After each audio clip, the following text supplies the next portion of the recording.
प्रभु यीशु मसीह के नाम में आप सभी को मेरा सलाम। परमेश्वर की महिमा हो। आज की सुबह प्रभु ने हमें मौका दिया कि फिर एक बार हम उसके नाम को महिमा दे सके। मेरे प्यारो, आज जिस विषय पर हम प्रभु के वचन से बात करने जा रहे हैं वो है कलीसिया की अंतिम तैयारी। जी हाँ, कलीसिया की अंतिम तैयारी। इस विषय पर आज प्रभु के वचन से बात करेंगे।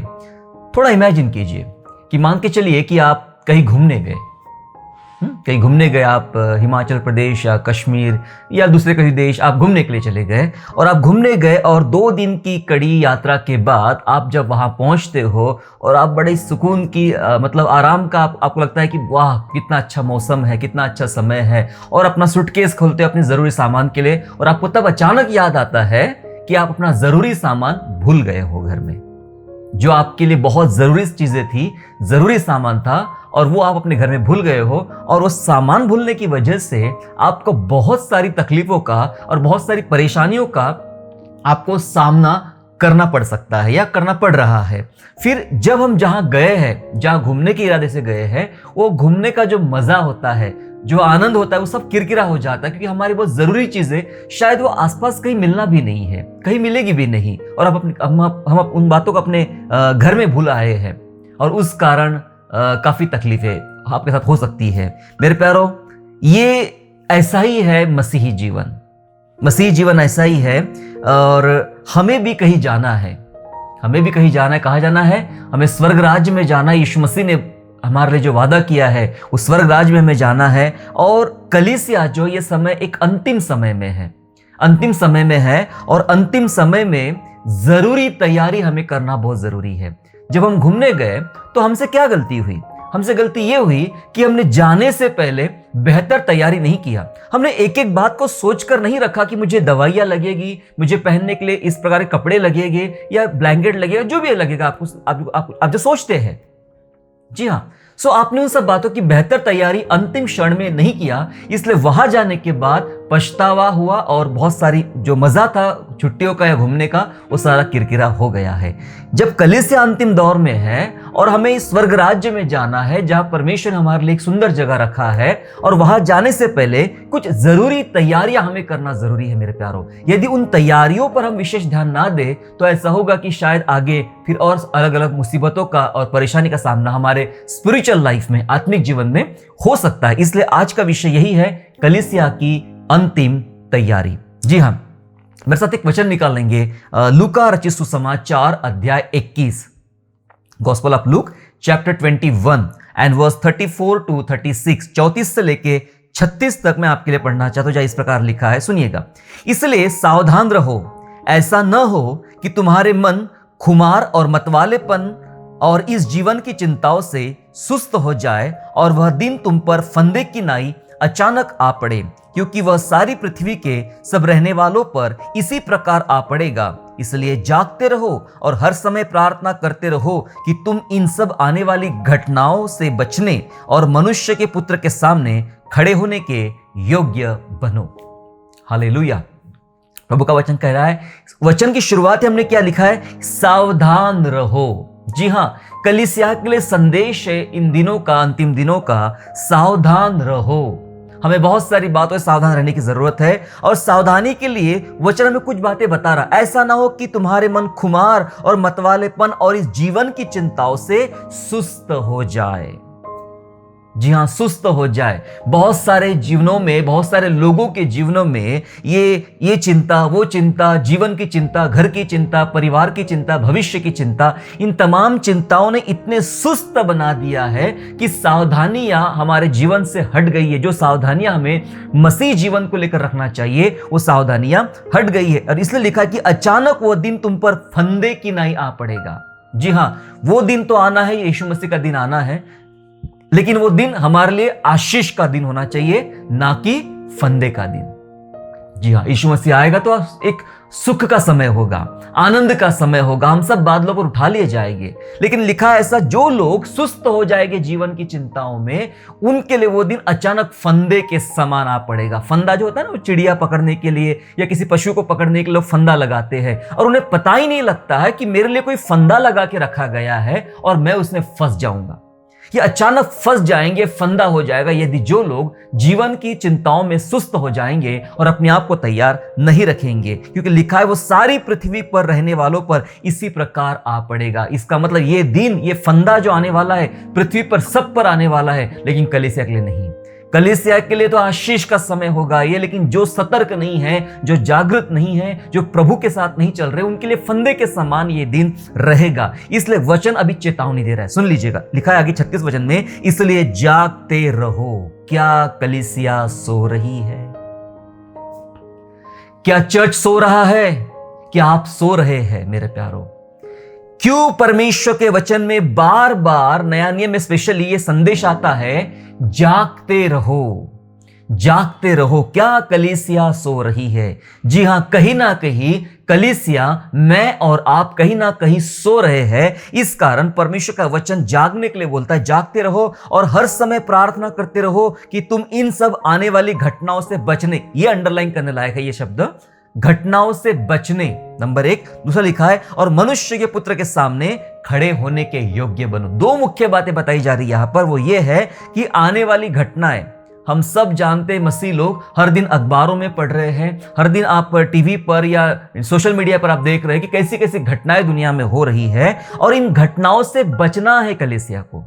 वचन साफ कह रहा है घटनाओं से बचना है, तो घटनाओं से बचने और मनुष्य के पुत्र यीशु मसीह के सामने खड़े होने के योग्य बनो। दो बातों की मुख्य तैयारी करना है, एक है घटनाओं से बचना और दूसरा है परमेश्वर के पुत्र प्रभु यीशु मसीह के सामने खड़े होने के लिए लायक बनना है।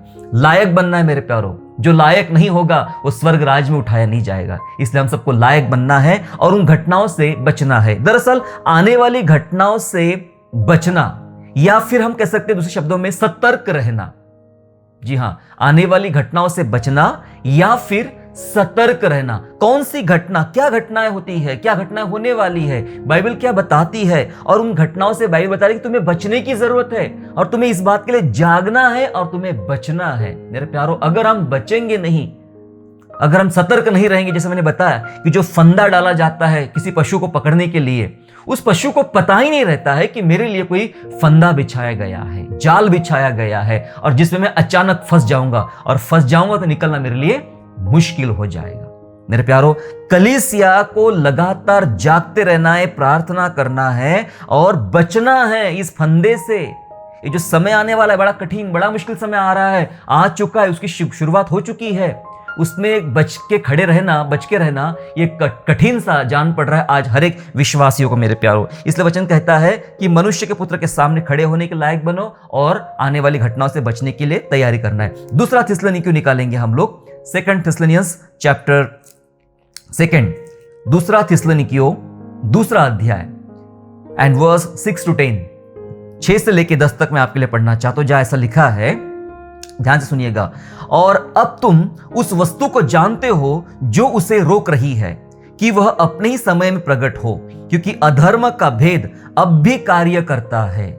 सुनिएगा, अधर्म का भेद, कोई है बड़ी शक्ति जो अधर्म को फैलाने की बात कर रही है, वो अभी भी बड़ी तेजी से कार्य करता जाता है, पर एक अभी रोकने वाला है, और जब तक वह दूर ना हो जाए वह रोके रहेगा। तब वह अधर्मी प्रकट होगा, जिसे प्रभु यीशु अपने मुंह की फूंक से मार डालेगा और अपने आगमन के तेज से भस्म करेगा। हालेलुया। आगे लिखा है, उस अधर्मी का आना शैतान के कामों के अनुसार सब प्रकार की झूठी सामर्थ और चिन्ह और अद्भुत काम के साथ और नाश होने वाले के लिए अधर्म के सब प्रकार के धोखे के साथ होगा, क्योंकि उन्होंने सत्य के प्रेम को ग्रहण नहीं किया जिससे उनका उद्धार होता। जी हां, परमेश्वर का वचन बता रहा है कि आने वाली घटनाओं से तुम्हें बचना है, और यहां बताया जा रहा है कि कोई चीज रोक रही है और वो अधर्मी प्रकट होगा, है ना, वो प्रकट होगा, और अधर्मी का प्रकट होगा तो यीशु उसको अपनी मुख से, अपनी फूंक से उसे मार डालेगा, ऐसा लिखा है परमेश्वर के वचन में। मेरे प्यारों में जिस बात की तरफ मैं आपका ध्यान आकर्षित करना चाह रहा हूं वो ये है कि बाइबल कहती है कि एक पाप का पुरुष आएगा, है ना। हम जानते हैं नया नियम में, रेवलेशन में पढ़ लीजिएगा, दूसरे पुस्तकों पढ़ लीजिए बाइबल में, तो जहां बाइबल बताती है एक पाप का पुरुष, विनाश का पुत्र बोला गया है, वो प्रकट होगा। और सारी दुनिया को अस्त व्यस्त करेगा। जी हां, उस पाप के पुरुष को प्रकट करने के लिए, सुन लीजिएगा, उस पाप के पुरुष को प्रकट करने के लिए दुष्ट शक्तियां मार्ग तैयार कर रही है।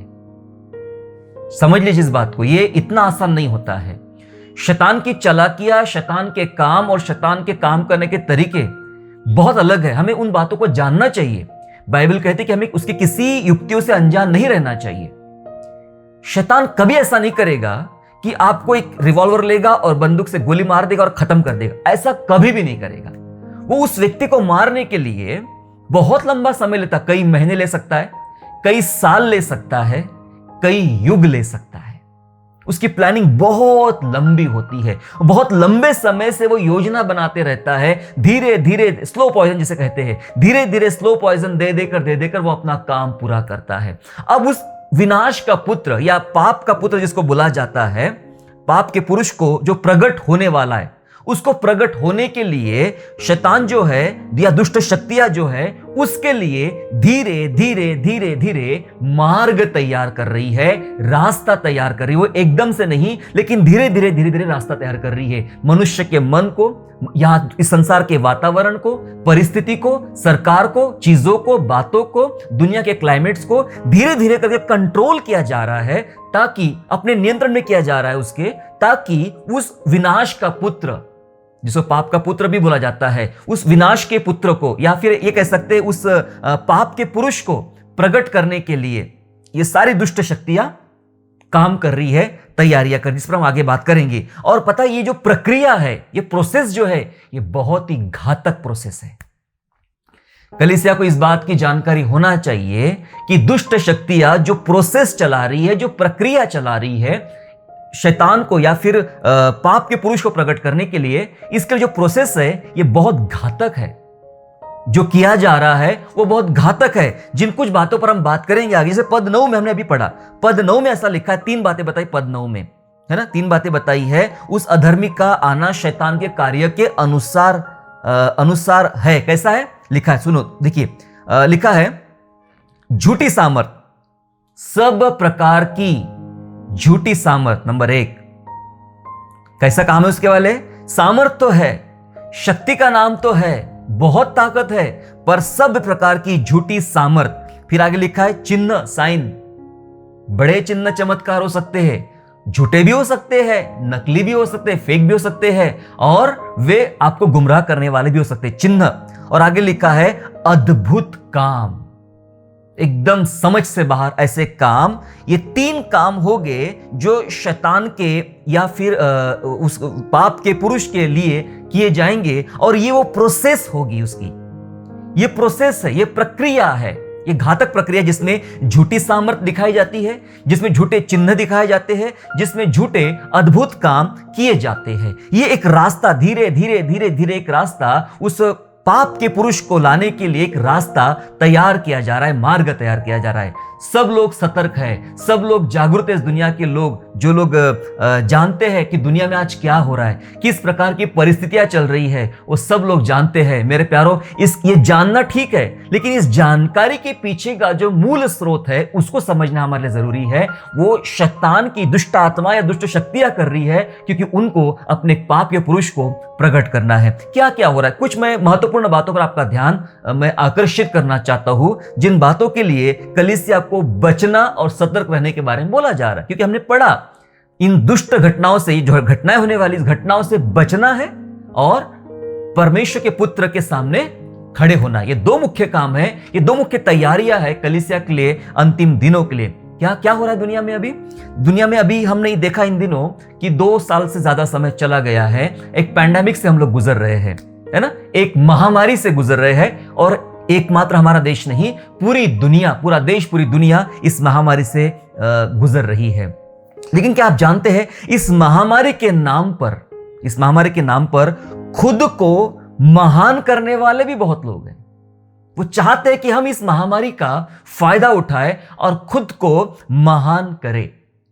हम बहुत श्रेष्ठ हैं, हम बहुत महान हैं, हमने इस बीमारी का इलाज ढूंढ निकाला, हमने ये कर दिया, हमने वो कर दिया, वो महान बनना चाहिए, मतलब कोई श्रेय खोना नहीं चाहते हैं। इस महामारी के भी नाम पर वे अपने आप को महान करना चाहते। उनका उद्देश्य यही है मेरे प्यारों, उनका उद्देश्य यह है कि दुनिया में एक तहलका मचा दिया जाए, एक डर का माहौल पैदा किया जाए और उन सब बातों के ऊपर में हम स्वयं महान बन जाए। वे महान बनना चाहते हैं। इस दुनिया में ये हो रहा है, लोग महान बनने का प्रयास कर रहे हैं। फिर हम देख रहे हैं कि टेक्नोलॉजी तेजी से बढ़ रही है। आप सब लोग स्मार्टफोन इस्तेमाल करते हैं, है ना? और स्मार्टफोन में क्या है, हर एक महीने में नए नए फोन लॉन्च होते हैं, हर दूसरे महीने में नए फोन लॉन्च होते हैं। और ये आपको पता चलता है कि जो स्पेशलिटी है, जो खासियत मेरे फोन में है, इससे भी ज्यादा अच्छी दूसरे वाले में आ गई, जो एक महीने के बाद आया है। फिर तीसरे महीने में जो आता है वो उससे भी ज्यादा अपग्रेड फोन होता है। बहुत सी नई नई टेक्नोलॉजी, नई नई चीजें इस दुनिया में आ रही है। और दरअसल ये जो टेक्नोलॉजी, मैंने इसे उदाहरण दिया मोबाइल फोन का, लेकिन सिर्फ अकेला मोबाइल फोन नहीं, दुनिया में बहुत सारे क्षेत्र में, बहुत सारे एरिया में ऐसी टेक्नोलॉजी है जो इसलिए क्रिएट की जा रही है, कहीं ना कहीं उसके पीछे का रहस्य यह है, वो इसलिए क्रिएट की जा रही है ताकि इंसान को कंट्रोल किया जाए, ताकि इंसान को गुलाम बनाया जाए, ताकि इंसान पर निगरानी रखी जाए, ताकि इंसान के जीवन को हम अपने तरीके से चला दिया जाए। एक सिंपल बात बताना चाहता आपको, जब तक हमारे हाथ में मोबाइल फोन नहीं आए थे, थोड़ा 20 साल पीछे चले जाइए, जब हमारे हाथ में मोबाइल फोन नहीं आए थे तब सब कुछ ठीक ठाक चल रहा था। जब से मोबाइल फोन आ गए, आपकी गोपनीयता समाप्त हो गई है। जी हां, आपकी गोपनीयता समाप्त हो गई है। आप कहां रहते हैं, आप क्या खाते हैं, आपके बैंक में कितना पैसा है, आप किस क्षेत्र में जाते हैं, कहां घूमने गए थे, क्या हुआ था, किससे शादी हुआ, क्या हुआ, ये सारी जानकारियां ये मोबाइल फोन की वजह से चली जाती है। कई बार ऐसा होता है, मैं कहीं मॉल जाता हूं, कहीं कुछ काम से जाता हूं और घर आता हूं तो मेरा फोन मुझे बात करता है, लिख कर आता है, हाउ वाज दैट मॉल, वो मॉल कैसा था, how was that hospital, how was that shop, लिख कर आता है, वो कैसा था। अरे भाई, तुझे क्या करना है, तू क्यों पूछ रहा है? वो मुझ पर नजर रखे हुए था, मैं कहां कहां जाता हूं। समझ रहे आप? जी हां, ये टेक्नोलॉजी की बात कर रहा हूं मैं। टेक्नोलॉजी को सब पता रहता है, वो आपके पीछे पीछे आपका लोकेशन सर्च करते रहता है, आप कहां जा रहे हैं, आपका मोबाइल फोन जेब में डाल के आप कहां जा रहे हो, आप किस मॉल में गए, किस होटल में खाना खाया, वो सब उसको पता है। इस होटल का नाम क्या है, इस मॉल का नाम क्या है, और वो आपको याद दिलाता है ये कैसा था, आप कितने इसको स्टार देना चाहोगे, 3 स्टार दोगे, 5 स्टार दोगे, अच्छा लगा, बुरा लगा, ये सब पूछता है। आपको जवाब देना पड़ता है उसका, कई बार ऐसा होता है जवाब देना पड़ता है। ये टेक्नोलॉजी की वजह से हमारी प्राइवेसी खत्म हो गई है, हमारी गोपनीयता खत्म हो गई है। ये इसलिए की जा रही है कि ताकि इंसान को कंट्रोल किया जा सके। इन दिनों हम बहुत सारी अलग अलग प्रकार की टेक्नोलॉजी पर बात करते हैं। बार कोड आ गए, QR कोड आ गए, बस वो झिलमिल करने वाले कुछ समझ में आते हैं, लेकिन उसके अंदर कुछ रहस्य है और वो आपका पैसा भी ले सकते हैं, आपको पैसा दे सकते हैं, है ना? बहुत सारी चीजें, अंगूठा लगाओ तो बस काम हो जाता है, तमाम चीजें हो रही है। और इन दिनों एक माइक्रोचिप की बात दुनिया में चल रही है ना? पूरी दुनिया में इसके बारे में चर्चा की जा रही है और कुछ लोगों ने, कुछ देशों ने इसका प्रयोग करना भी शुरू कर दिया है कि एक चिप मनुष्य के बॉडी में डाल दिया जाए और उसके द्वारा फिर सब चीजों को नियंत्रण किया जा सके। और आने वाले समय शायद ऐसा हो सकता है, हम नहीं जानते, लेकिन इसके ऊपर में चर्चा शुरू है। लेकिन बाइबल बता रही कि अंतिम दिनों में ऐसा होगा, क्योंकि ये कैसे काम है? सामर्थ के काम है, ये साइन है, ये अद्भुत काम है, पर कैसे? बड़े खतरनाक काम तो है ना? हमें लगता है वाह, मेरा देश बदल रहा है, आगे बढ़ रहा है, मेरे देश में परिवर्तन आ रहा है, टेक्नोलॉजी में परिवर्तन आ रहा है, मैं एक आधुनिक समाज का व्यक्ति बन रहा हूं, दुनिया आगे बढ़ रही है, कितना सुंदर है, कितना अच्छा है, हमें लग रहा है। लेकिन आप नहीं जानते, बहुत सारे, मैंने पहले बताया कि दुष्ट शक्तियों की एक ये प्रोसेस है, उस पाप के पुरुष को प्रकट करने के लिए धीरे धीरे धीरे धीरे एक रास्ता, एक मार्ग तैयार किया जाता है, क्योंकि जोर का झटका हमें धीरे से शैतान देना चाहता है ना? धीरे से जब हमें धीरे धीरे झटके खाने की आदत लग जाती है तो हम बड़े बड़े झटके खा सकते हैं। पहले शुरुआत होती है हल्के हल्के झटकों से, हल्के हल्के तरीके से शुरुआत होती है। मैं इन दिनों जब अखबार पढ़ता हूं तो अखबार में 2 से 3 केस वो जानकारी में आई हुई केस होती है, लेकिन कुछ ऐसे केस जो जानकारी में नहीं होती, वो जरूर लिखा रहता है कि किसी के साथ फ्रॉड हो गया है ना, साइबर क्राइम बहुत बढ़ गए हैं, कि किसी के बैंक से अचानक से पैसा गायब हो गया, किसी ने फोन किया और पैसा निकाल लिया। ये क्यों हो रहा है? ये जानकारी साझा की जा रही है। और जब इंसान को लगता था कि ये कितना आसान, मैं घर बैठे मैं अपना सब काम कंट्रोल कर सकता हूं, अब समझ में आ रहा है कि घर बैठे मैं अपनी चीजें खो सकता हूं, गवा सकता हूं। झटके लग रहे हैं और इंसान को आदत लग गई। अभी धीरे धीरे हो सकता है मेरे साथ एक छोटा नुकसान हो गया, आगे नहीं होगा। वो उस टेक्नोलॉजी पर डिपेंड ही रहना चाहता है। ये तमाम रास्ते बनाए गए कंट्रोल करने के लिए और नियंत्रण करने के लिए। लिखा है अद्भुत काम होंगे। शैतान कैसा करेगा? अद्भुत काम करेगा, चिन्ह करेगा और सामर्थ के झूठे काम भी कर सकता है। सभी देश जो है स्वयं को महान और एक शासक बनाने की होड़ में लगे हुए हैं। क्या आप जानते हैं कलीसिया, शैतान की चालाकियां देखिए जरा। देखिए, सभी देश के लोग स्वयं को महान, एक मुख्य शासक बनाने की होड़ में लगे हुए हैं कि मैं इससे मेरे पास ज्यादा सेना है, मेरे पास ज्यादा प्रकार की टेक्नोलॉजी है, मेरे पास परमाणु बम है, मेरे पास ये बम है, मेरे पास इतनी शक्तियां हैं। हाल ही में एक खबर आई थी, हमारा एक पड़ोसी देश है, उस पड़ोसी देश ने एक नकली सूर्य बनाया। जी हाँ, नकली सूरज की बात कर रहा हूं, सन, सूर्य की बात कर रहा हूं। नकली सूर्य बनाया और ऐसा कहा जाता है कि इस सूर्य की शक्ति असली सूर्य से भी बहुत ज्यादा तेज है। एक पड़ोसी देश ने एक नकली सूर्य बनाया। जी हाँ, बहुत चीजें हो रही है। नकली सूर्य बन रहा है, नकली चांद बन रहा है, नकली इंसान बन रहा है। ये खोज की जा रही कि इंसान 1000 साल कैसे जी सकता है। उसको जिलाने के लिए, जिंदा रखने के लिए, काम करने के लिए, कमाने के लिए बहुत सारी योजनाएं बनाई जा रही है, क्योंकि सब लोग चाह रहे हैं हम महान बने। कोई तो है इसके पीछे। जी हां, जान रहे आप, जब लोग सोचना चाह रहे हैं कि हम पूरे दुनिया पे राज करेंगे, हमारा देश पूरी दुनिया पे राज करेगा, हमारी सत्ता पूरी दुनिया पे रहेगी, हमारा कानून, हमारा धर्म पूरी दुनिया पे रहेगा, जो ऐसी सोच रख रहे हैं, इसका मतलब ये सोच के पीछे वो मुख्य शक्ति है जो मैंने पहले बता चुका आपको, जो किसी के लिए रास्ता बना रहे हैं, रास्ता तैयार कर रहे हैं, विनाश के पुत्र के लिए या फिर पाप के पुरुष को प्रकट करने के लिए रास्ता बना रहे हैं। आधुनिकता तेजी से बढ़ रही है और इस आधुनिकता के नाम पर नैतिकता का तेजी से पतन भी हो रहा है। हमें लग रहा है मैं बहुत आगे बढ़ रहा हूं, लेकिन क्या आप जान रहे हैं नैतिकता का पतन हो रहा है। लोग व्हाट्सएप पर या SMS करके भेज देते मैसेज कि आज के बाद तेरा मेरा रिश्ता खत्म, और रिश्ता खत्म हो जाता है। एक मैसेज से रिश्ता खत्म हो जाता है ना।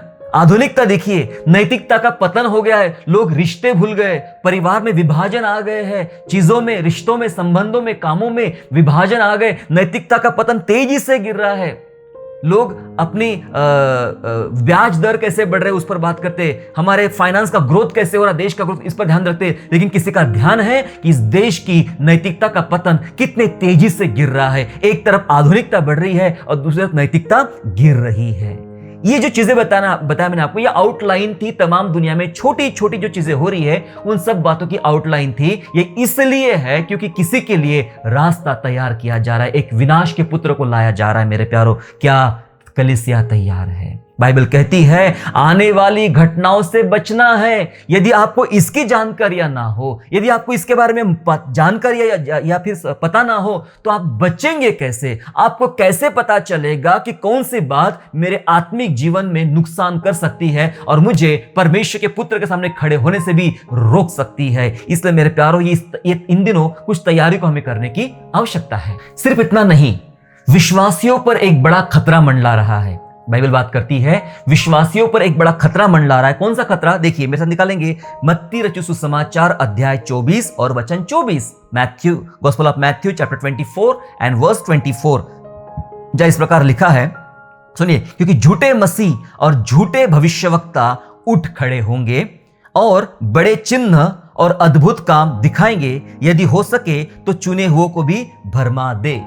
क्या होगा इन दिनों में?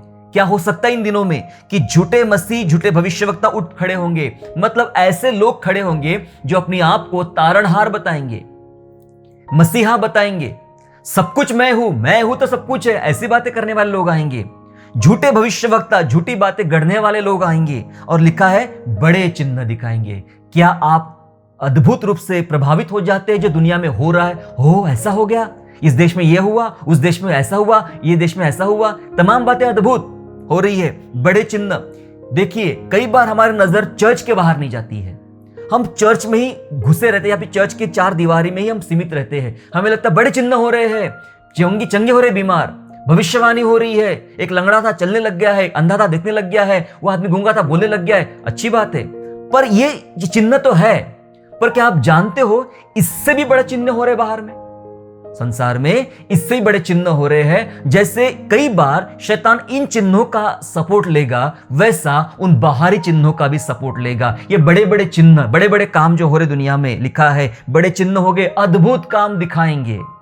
झूठे लोग जो आएंगे वो अद्भुत काम दिखाएंगे, जी हां, अद्भुत काम दिखाएंगे, और यदि हो सके तो चुने हुओं को भी भरमा दे। जी हां मेरे प्यारो, ये सब चीजें हो रही है।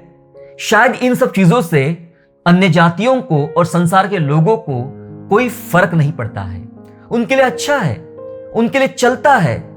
पर मेरे प्यारो, मसीहों के लिए जरूर फर्क पड़ता है। आपने गंभीरता से सोचना इस बात को, जिन बातों से दूसरों को फर्क नहीं पड़ रहा है लेकिन मुझे फर्क पड़ रहा है, तो ये बहुत खास बात है।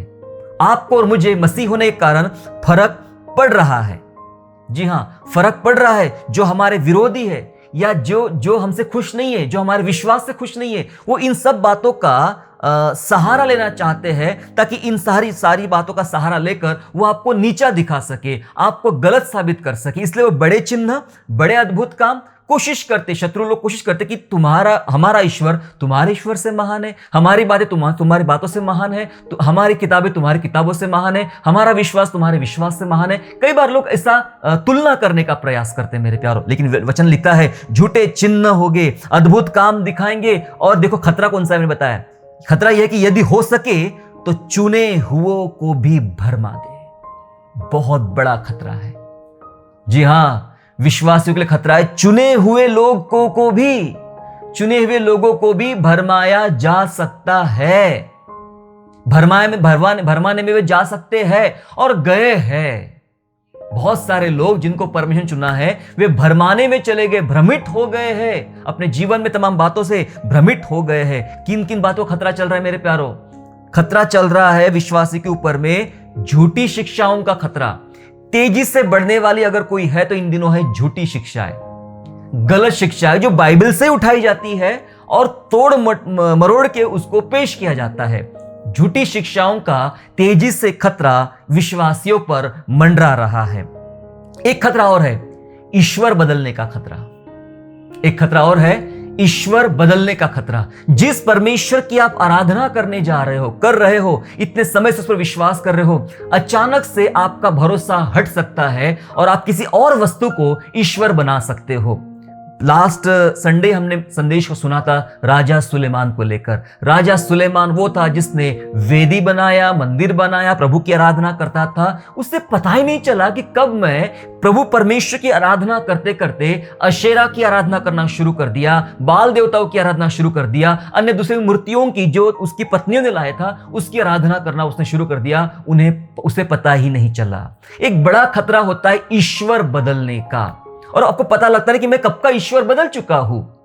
जी हां, जब परमेश्वर ने अपने लोगों को मिस्र की गुलामी से बाहर निकाला और मूसा पर्वत पर था, परमेश्वर से पिता से बातें करने के लिए मूसा गया। वो 1 दिन हो गया, 2 दिन हो गया, हफ्ते बीत गए, लेकिन वो उसके आने का नाम नहीं। तो लोगों को लगा ये पर्वत पर गया, पता नहीं कहां गया, हो सकता है मर गया हो, अब दोबारा वापस ना लौटेगा। अब हम क्या करें? अब हमारे लिए कुछ तो बनाया जाए, कुछ तो ईश्वर बनाया जाए। ये सब वो थे जिन्होंने वो समुद्र को फटते हुए देखा था।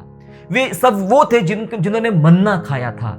ये सब वे थे जिन्होंने खारा पानी, कड़वा पानी मीठा हो गया था। बड़े बड़े चिन्ह चमत्कार, ना रास्ते में कपड़े फटे, ना कुछ हुआ, तकलीफ हुई। ये अनुभव से गुजरे हुए लोग थे। और इन्होंने क्या बनाया? एक सोने का बछड़ा बनाया।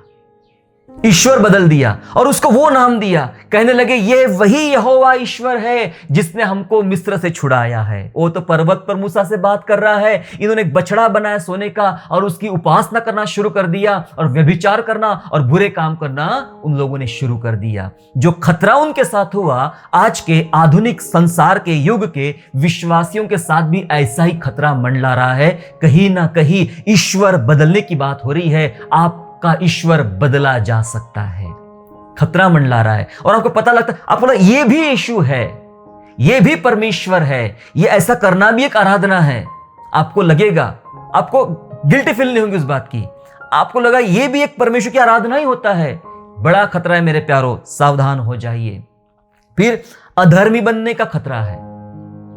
अधर्मी बनने का खतरा है। आपके जीवन में जो धार्मिकता के काम चल रहे हैं वो अधर्म में बदल सकते हैं। आपको लगेगा कि कुछ नहीं होता, ये छोटा मोटा पाप तो चल जाता है, इसको पाप नहीं बोलते, ये तो छोटी एक्सक्यूज है, छोटी सी गलतियां है। परमेश्वर सब इन सब बातों को याद नहीं रखता है। उसको कहां समय इन सब बातों को याद रखने का। हम छोटी छोटी गलतियां करना शुरू करते हैं और वहां से हम अधर्मी बन जाते। अधर्म के काम हमारे अंदर में प्रवेश करना शुरू हो जाते। अधर्मी बढ़ने का खतरा हो जाता है। फिर आत्मिकता मरने का खतरा शुरू हो जाता है।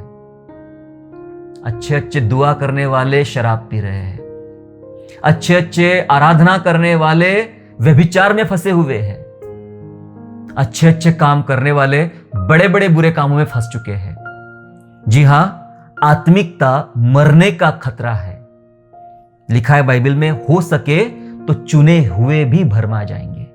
यह बड़ा खतरा है। आत्मिकता मर जाएगी, मर सकती है हमारी। यह खतरा मंडला रहा है विश्वासियों के ऊपर में मेरे प्यारो। यदि हम इन सब बातों के प्रति सतर्क ना रहे, जागरूक ना रहे, तैयार ना रहे, तो इन खतरा अगर आपको पता नहीं है तो आप उसके अंदर प्रवेश कर जाओगे और आप नाश हो सकते हैं। लेकिन खतरा सामने है तो आप सावधानी से चल सकते हैं, आप अपना मार्ग बदल सकते हैं मेरे प्यारो। बड़े खतरे हैं। संसार के शासक इस प्रकार से विरोध कर रहे हैं। स्पेन में कोई पिछड़ा एक ग्रामीण इलाका था जहां पर ऐसा नियम बनाया गया था कि हमारे यहां एक प्रथा होती है, उस प्रथा में विश्वासी को सताने के लिए तैयार की प्रथा थी वो एक्चुअली, कि तुम्हारे घर की कोई भी लड़की, पहली लड़की हो, वो सामने आएगा, स्टेज पर नाच करेगा और नृत्य करेगा। एक राष्ट्रीय उत्सव घोषित कर दिया गया उसको।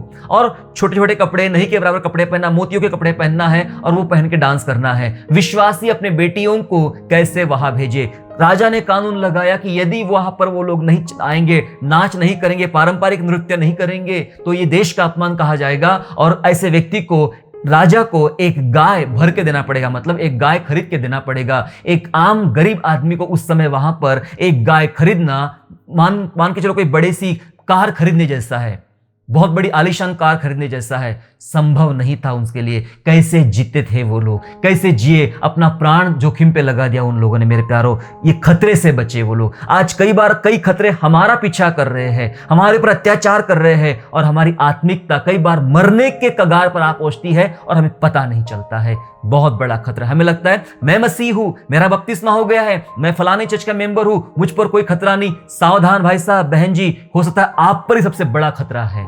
वचन कहता हो सके तो चुने हुए भी भरमाने में आ सकते हैं, ऐसा वचन कहता है। लेकिन क्या ये सब तो होने वाला है, नाशमान की तरफ जाएगी, तकलीफें दी जाएंगी, तो क्या विश्वासियों का क्या है? फिर जो सचमुच प्रभु के पीछे चल रहे, विश्वास करके चल रहे, उनका क्या है? बाइबल उनके बारे में एक बहुत ही खास और सुंदर बात करती है। रेवलेशन चैप्टर 3 में, प्रकाशित वाक्य अध्याय 3 और वचन 10 ऐसा कहता है, चैप्टर 3 एंड वर्स 10 ऐसा कहता है, तूने मेरे धीरज के वचनों को थामा है। ओ, कितनी सुंदर बात प्रभु कहता है। तूने, कलीसिया सुन लीजिए, तूने परमेश्वर के धीरज के वचनों को थामा है।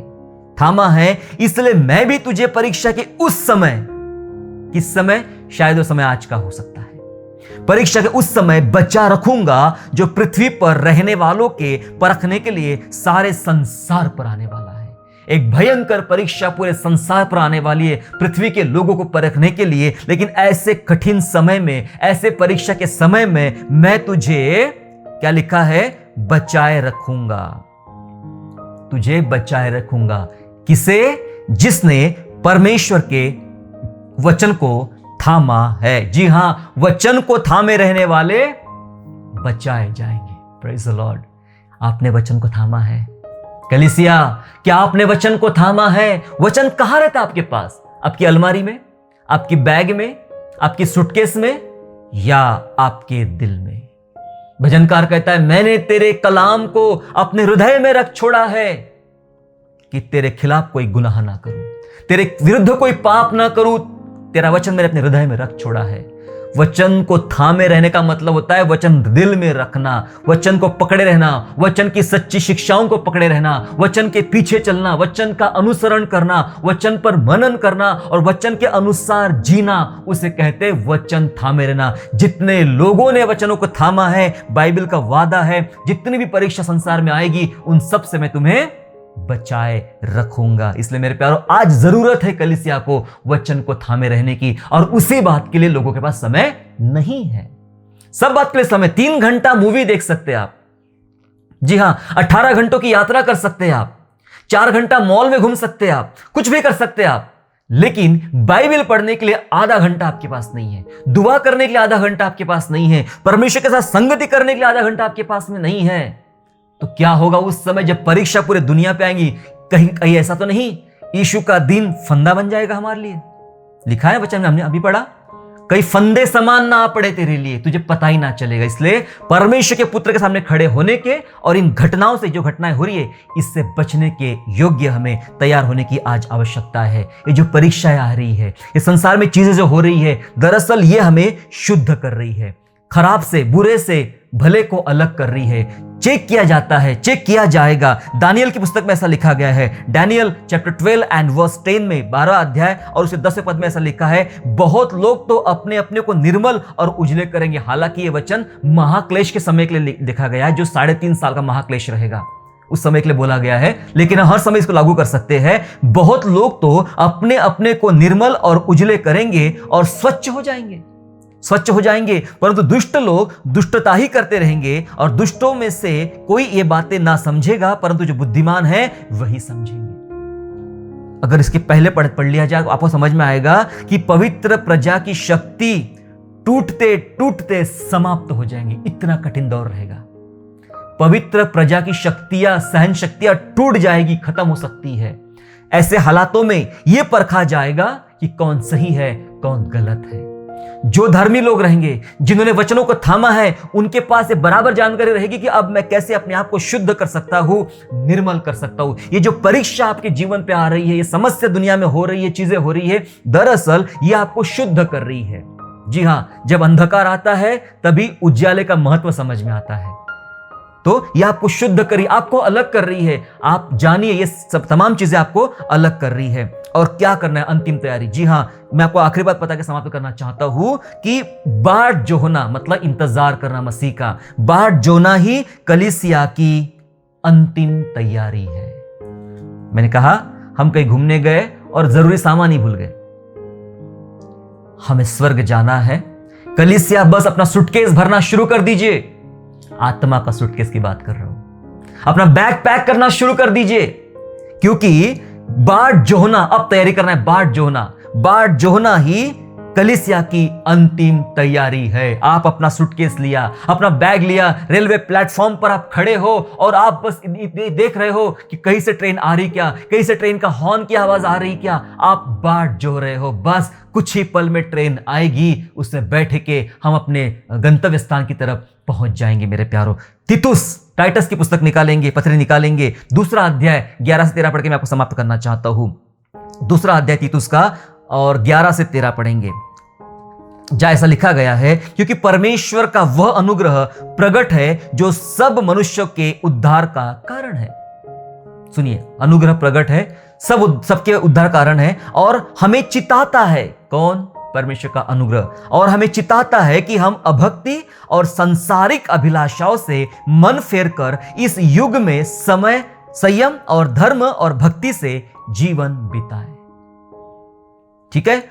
और उस धन्य आशा की, अर्थात अपने महान परमेश्वर और उद्धारकर्ता यीशु मसीह की महिमा के प्रकट होने की बाट जोहते रहे। यह है कलीसिया की अंतिम तैयारी। क्या करना है कलीसिया आपको? संसारिक अभिलाषाओं से मन फिराना और इस युग में संयम और धर्म से भक्ति का जीवन जीना है। आपके अंदर जितनी भी अभिलाषाएं, संसार की अभिलाषा वास करने का प्रयास करती है, उनसे मन फिराइए आज अभी इसी वक्त, आज अभी इसी वक्त।